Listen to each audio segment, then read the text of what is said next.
Saturday mornings with Danny Baker on 5 Live. Available now on the 5 Live webcam. Go to bbc.co.uk/5live.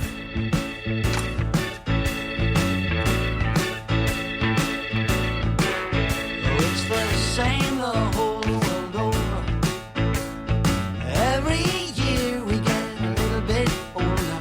The writing that is on the wall is there to remind us all. Remember as a kid how you couldn't wait to be big.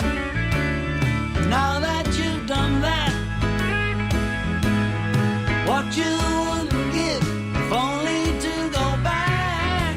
It's the same the whole world over. The same the whole world over. Gilbert O'Sullivan, good enough to join us this morning. That's the single from the album. Are you very... good morning, by the way. My old friend. Good morning to you.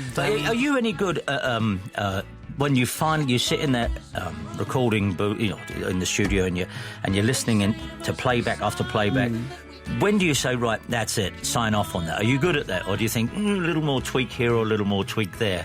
That moment you say, that's it, that's it, finished. I think on the recording front, because it's done fairly quickly, you know, the band, the musicians we're working with, I didn't know these musicians. Ethan Johns, the producer, picked them.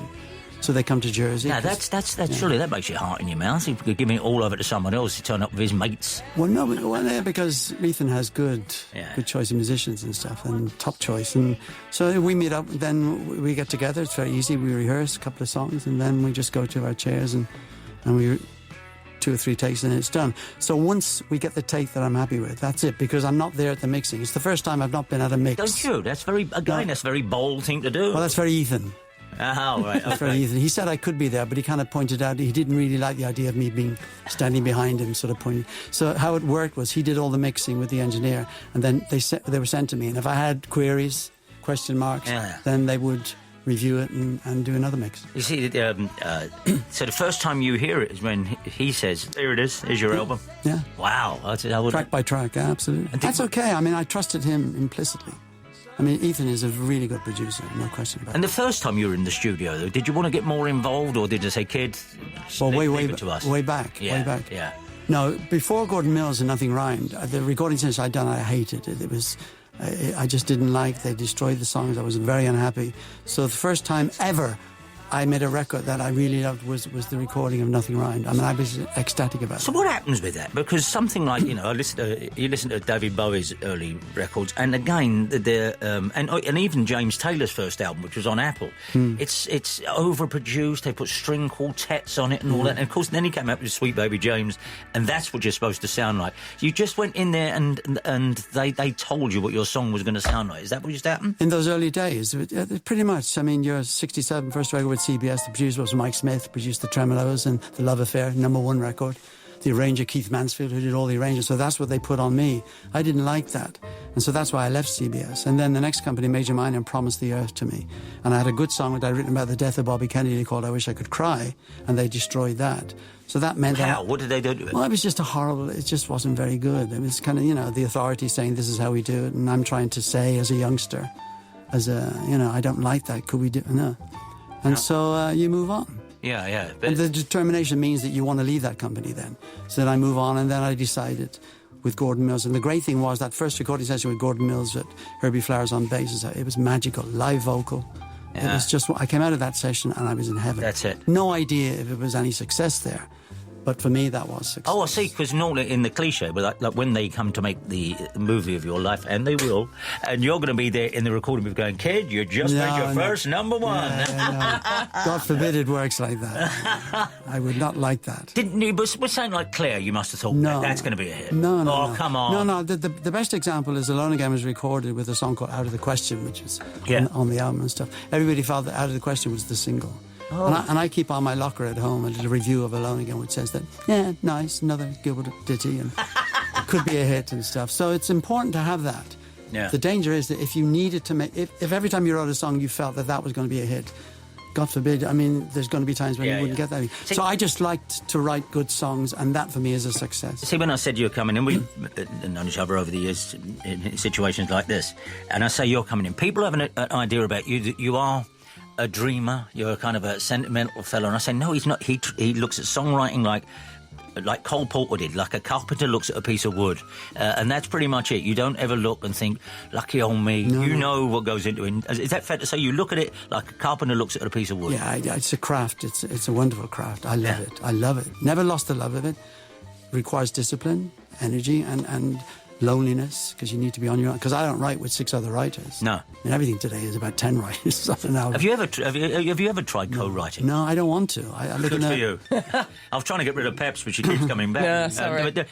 No one's ever tried to do that with you. And how are you with duets? Because over the years, Dean Martin, Elton John, on and on. How are you with duets? Do you like that? Well, up to when I did the first one, the first and only one with Peggy Lee in 1992. Yeah. Oh, just Peggy Lee. I'd never done one. So, and I felt that with that song was the first time I'd written a song which I thought could be a duet. And I didn't want to pick a contemporary singer, so I thought, would she?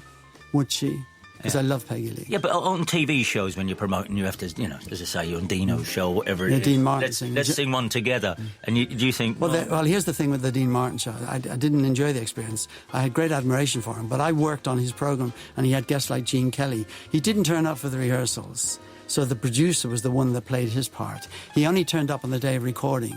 So when he did the duet with me, I never met him before I walked out to sing Gentle on My Mind. Really? I sang it with the producer. So, and Gene Kelly had never worked with him for the situation comedy roles that they did. That's why when Dean Martin walks out, he's kind of looking, saying, what am I doing? I always thought that was craft. I always thought that Dino played that role, and I'd heard that he didn't turn up at rehearsal. You're the first person to confirm it's actually true. And his daughter sent me a copy of the recording of us singing Gentle on My Mind. And when I met him, he shook his hand he put his hand he didn't look at me once. He didn't look. He didn't look at me once and stuff, and that was it. So that was my experience with him. Man, I got my own back later when his daughter loved my G sweater and she wanted it. And I said, Are you kidding? Where is that G sweater these days? Well, my daughter is desperately trying to unlock the padlock that has them locked up.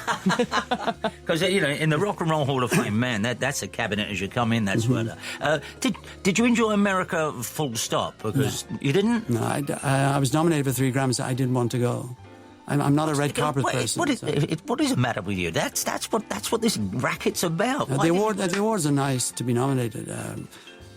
Danny, it's nice, but not to. I didn't like that. Here's what happened there. So we go. I reluctantly went there. Gordon insisted that I go. So Andy Williams was presenting it and stuff. The only live acts on the day were myself, Don McLean. Nielsen was up for best song. What's her name? With the first time ever I saw it was Roberta Flack. Wow. So Don and I are the only live performers. And what they said to Gordon was, with being a live performer, you generally get the Grammy and stuff. So in the dressing room, before I go on, everybody's coming up to me on the show saying, it's going to be you. So we perform, and then you have to sit out there when they do the announcing and stuff. And I'm sitting there with Gordon and I'm cringing. And then people are going to Gordon as they're looking down and yeah, it's going to be your boy. It wasn't. So Don and I were the only 2 that didn't win. No. And he had 4 nominations because it was American Pie. No, he didn't get it. But that said, and I know this doesn't put any on the barn, what a lineup of... If you're going to lose out, it's not like losing to, the Froggy song or something, No, the first time ever I saw it was written by an English writer. Yes, of course, yeah. McCall. Ewan McCall. So, I mean, no problem. But it's the... When I went in the dressing room to change afterwards, completely ignored. Oh, yeah. Hey, I love it. I love it. See, I like that because they're very upfront about the way they are. I don't mind that. The success in America is fantastic, but I'm quite happy to stay at home. You seem happier now than you've ever been, if that's fair to say. More at ease with the racket than you've ever been. Is that fair? Or I love the business, Danny, and I'm really happy with this record, as I am with every record. I mean, I said the other day when I did the showcase, I said, I'm really proud of this record. Then I said, well, to quote Nancy, what's her name, Mandy Rice Davis, I would say that, wouldn't I? You would say that, yeah. But it is something. Because... we normally have tracks set up to play in and out. And I said, why do we do that? What one should we play? What would you like? I mean, we can only play a bit of it. What would you like us to play? What would I pick? Well, we'll play it for us. Well, I like the first at the end of the day because it's a phrase that everybody uses. Turn on the TV, listen to it. Everybody says it at the end of the day. And nobody had written a song with that title. And I thought, what a great title. So I'm pleased. How long had you had that written down? I'll do a song on that one day. Do you have a drawer with all bits and pieces? I didn't have that. When Ethan comes to listen to the melodies to agree to do the album, there's no lyrics. So I spend the next 2 months writing it. So that particular melody, I didn't know it was going to be called that. Right. Other songs I did know, but that one, okay. It just came out of the blue. Here from the new album is at the end of the day, I believe. Here we go.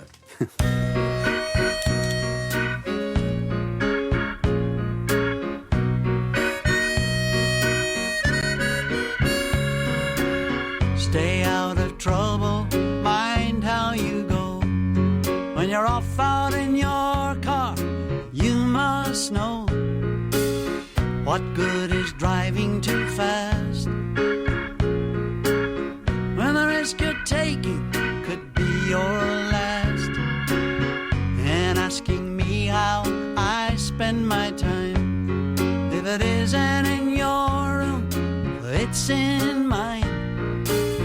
Which brings me nicely round to what precisely you'd feel if I asked you to come away. What could be better? It's true. One room together for me is all we need at the end of the day.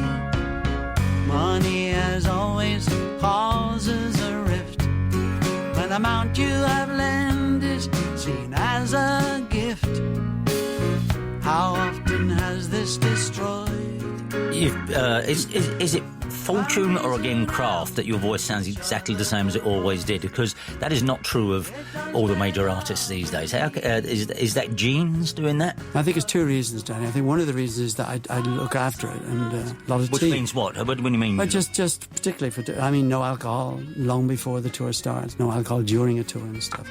How does that sit with the band? Is it all of you do? Because Frank Zappa never let the Mothers of Invention drink either. Does that go right the way through the band? Well, I don't mind what they do. Okay, so, I'm not worried about them and stuff. So you look after your voice. The second reason is that I don't tour that much. You get a lot of performers who are on the road 9-10 months of the year. Yeah. That can have an effect on your voice. So I limit the amount of touring I do. A year for me is generally 7 to 8 months writing and then 3 to 4 months performing. I'm happy to do that, but it's never enough to really... to do any damage, which could happen if you were on the road all the time. There's a track on the Dance It and 45. Dance It Dreams and 45. Dance It Dreams and 45. When you were a kid... that was it. Where did you buy your records and did you have a filing system in your... Yeah, I had a box. The kid next door made a box with all my singles, which I still have. So that's what we did. But the dance set was the important thing for us to have. That was the top record player, because I had 3 knobs. The normal one just had the 2. Yeah. But it's interesting. With young people, you say they've no idea what a dance set is. I know, and the 3 knobs were. It's like the TV. People from TV had contrast. Occasionally, and then it's vertical hold. You could make your TV roll over and over and over. And the dance set, it didn't have bass and treble, did it? Didn't have I think that was tone. the 3. Was it? There was a tone thing you could do. Yeah. There was a tone thing you could do. But that was the big one. And of course, we could only afford singles. If anybody had an album, we would borrow it because we couldn't afford albums and stuff. So, but as baby boomers, that record player was so important to us, late 50s. And what kind of records are we talking about? Singles by. Yeah, but what? Well, I mean, for me, I came after Buddy Holly. I was just 2 years too late for him. So the Everly Brothers, I loved Cliff and the Shadows, but I never felt that we could be in a band and stuff. That was pretty much it. Pop music of the day was what I really liked. And did you look after them? Because friends of mine used to sling records around and leave them out there. No, the bags absolutely. No, I got the bags Good for in you. the box. I even learned how to hold them by the label very early. Now, people think that's nuts, but these days, thank you very much, my collection is worth many millions. And your favourite record, you could put the spindle up and it could play continuously. Keep going back. You know what my brother did? You know what my brother used to do? He used to, all right, with me, mum and dad's 78s, he used to play them with a safety pin. He'd open it up and you could put an actual pin on a record, put your ear to it.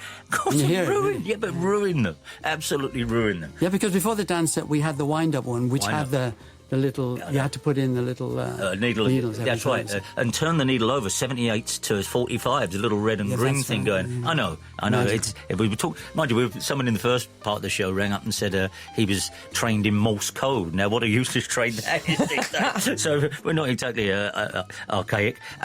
These days, with his Spotify and all of that, where do you stand with that? I have no idea, Danny. Like you, I don't have a mobile phone. I have no idea. My daughter does all the social media. I have no kind of... I'm not there. But the idea that, again, we don't want to get full of rancour and bitterness on a wonderful occasion like a new album out, but I was following David Crosby on Twitter, and David Crosby was on there, and he won't have it. He said, I have to put my records on Spotify.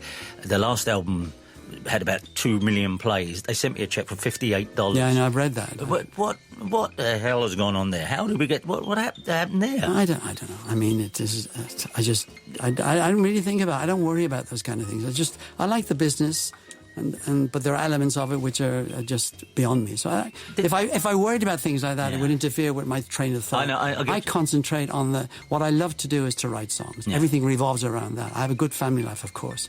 Everything revolves around the writing for me. If I can make a good record, I'm over the moon. That's it for me. I've no idea if nobody buys it. As long as I'm happy with it, I'm content. Did you used to check the charts positions and any of that in the old days? Did you? Well, we're playlisted by Radio 2, and that we celebrated with champagne. Yeah, no, quite right. Because that's a big deal.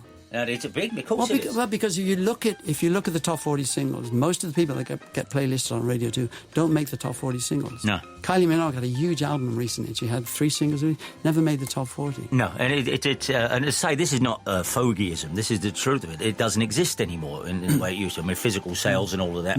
But it's simply... And I don't think younger people care what's number one or anything anymore. No, we used to be waiting to hear what was number one. I don't think my niece and nephew really care. Yeah, that was the top of the top of the Pops era was like 20 million people every Thursday would be watching it, and they knew what was. Yeah, everybody knew what was number one in the singles, but most people now. But the show, the Alan Freeman show, when you'd wait and it'd say down 2 places was the previous week's number one. So you try and do the maths. That means they're trying to anticipate what had got there. When you had your first number one, what was that? Who told you? And did it make you go a little bit mad? No, it didn't make me mad. No, I was really happy, Danny. But we were in Liverpool doing a concert in Liverpool, and on the morning after the show, I got a call to say that Clair was number one.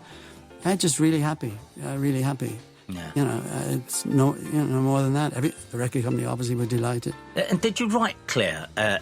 Because it is irresistible, Clair. I mean, did you sit there and think, this sounds like radio. This sounds like a hit. It just came like that. No, it was written as a tribute to Gordon and his wife.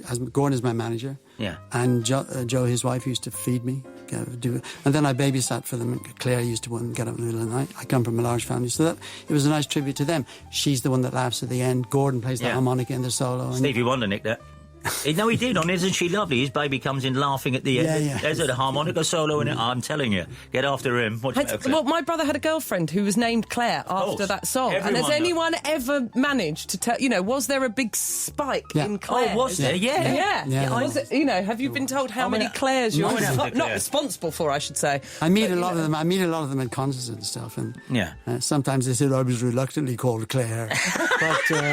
But generally they walk in the church and things on their wedding day. Here's something. We spoke about Gilbert's voice a moment ago, but your early demos, I understand, you did a pretty good Dylan or a pretty bad Dylan. Well, because Dylan was the big inspiration for me. Is the same because I don't have a great voice. I have a distinctive. Distinctive is the difference. That's very good. And so therefore. So I used Dylan. I could see if Bob Dylan could be successful with his voice, maybe there was a chance for me. Lennon and McCartney were the writing inspiration. And so all my early demos, I sound like I'm trying to sound like Dylan singing Masters of War or something. Oh, no. But I think every successful musician has those. We had, what's his name, from the Buggles, old Trevor Horn. And Trevor sang Video Kills the Radio Star as he demoed it. And it's Video Kill the Radio Star. He did it for us in the studio. So have you ever met Dylan? No. In the same room or anything like that? No, it's no. I mean, I have a lot of respect for all these people, but if I saw them in the street, I go up and say hello. I mean, I've done that before. How about the other way around? Has anyone ever come over to you and said, "Man alive, you're the one. You're the." I meet people who say nice things and stuff generally in the street when I'm. which is nice. No, but I'm talking about Dean Martin. Didn't look at you and just shook your hand like that. Right. But I know people like Paul Weller and are good enough to say yeah. But it wasn't always like that, by the way. That's the kind of thing that a lot, with respect, a lot of people these days said, "Oh yeah, I was always into him." There must be times when you think, "Yeah, where were you, pal?" Well, the interesting thing now, Danny, is that for the first time we've had a review in Mojo, which is a really good review, and a good review on Uncut. I never had reviews before. Did you really? When I did have reviews in the 80s, say, all they ever talked about in the review was how I looked. So if it was Ray Davis, they talk about the song. So with me, it used to be talk just about the image. So in a position now with this album, for the first time ever, to get a Mojo review is a big deal for me, because it means people who are interested in music will see that. Yeah, no. So that and Uncut and it also, because and what we were talking about, the the pop charts not existing and the record industry completely obliterated to how it was. I think people are. The divisions between the heavy rock and the soul and what was hip and what wasn't hip, that's gone, and people can hear. I mean, I saw a review of Peter Skellern, funny enough, Peter Skellern's first two albums, and making the connection between the British Randy Newman thing, which is again is applicable to you and vice versa, that way round. People are now hearing the songs better rather than the image and what it says about them. I think that's happening. I mean, it used to bother me. In the last 5 to 6 years, I don't care anymore about that. No. But it's nice to think that I write songs. I love the craft of songwriting. And if people are interested in songwriting and they buy a Mojo and they buy an Uncut magazine, I'm not in there. So they wouldn't even know I exist. So therefore, the fact that I'm now in those magazines, I think it's a real positive. Because this is like the 19th album? Something like that. Again, I'm not into the numbers game. I've got no idea. No, but that's something. 19 albums. I don't know, Danny. It's just, people say, how many songs have you written? I say, I've got no idea. How many covers do you get? Do you get a lot of... Because I'm great friends with Chris Difford and Glenn Tilbrook, the Squeeze. They don't get a lot of covers. They said, great, we'd keep working, but it'd have been nice to have some covers so the songs are out there working, interesting, I heard you earlier while we were here, when we arrived, and you had that heavy metal fan on. Yeah. And I have a fantastic heavy metal Japanese band who do a version of Alone Again at 200 miles an hour. It is... Oh, we've got to find that. I've not heard it, but I'm thinking that might strip it of some of its emotion. I love it. You see, this is the whole thing. It's a compliment to you. It's a compliment to you as a writer. You don't have to like it. No. The fact that they do it, you should be really happy about that. I mean, Neil Diamond, who did a cover of Alone Again, he sent me a little letter to say and hoped that I liked it. I thought it was really sweet. That's beautiful. I wrote back and said, terrible. Which is what you do. I interviewed another great hero of mine, Todd Rundgren. Share a birthday with Todd once. And I spoke to him about covers and stuff, because and again, he's very he just says, look, this is what I do. You've got to realise as a fan, it's a different perspective, and that's fine. And I said about different covers I've heard who ruined the song. And so the audience didn't hear it. He made this gesture, as if the money. He said, he said, I'm fine with all those cover versions. Believe me, this is what I do and what I am. So, but do you get? I mean, I think I spoke to you before about Jack Jones when he covered "We Will," and he couldn't use the word Bagsy. And that was Andy. That was Andy Williams. No, Jack Jones. He did it also. Jack Jones did it. It was Andy who asked if he could change it. Andy, I was in America in 1973, and Andy Williams called me and said how much he loved "We Will" and wanted to record it, but he had a problem with a couple of words, and I thought, oh God, but he just didn't know what Bagsy had been involved with. I love that. Of course, that's the thing. That's what makes me proud to be Irish by birth, happy of my birth, but proud to be in many ways an English songwriter in the tradition of McCartney, Ray Davis, and even Gilbert and Sullivan, if you will. How about that? We're out of time. That's absolutely flown great to by. see you, and you, my friend, more power to you. And we've got to. And as I say, congratulations on your touring. Thank you, man. And you too. I see your tour bus parked in my space sometimes. Let's play out with this. Here we go from the album.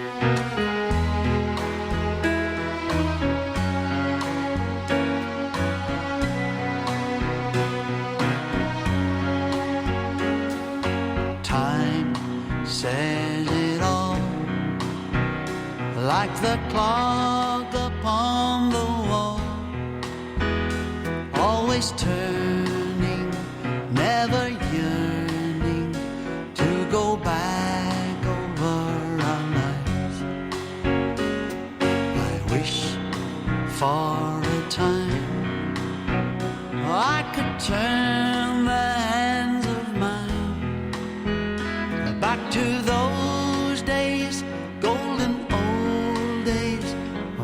shattered dreams in 45. On digital, online, smartphone and tablet. This is BBC 5 Live.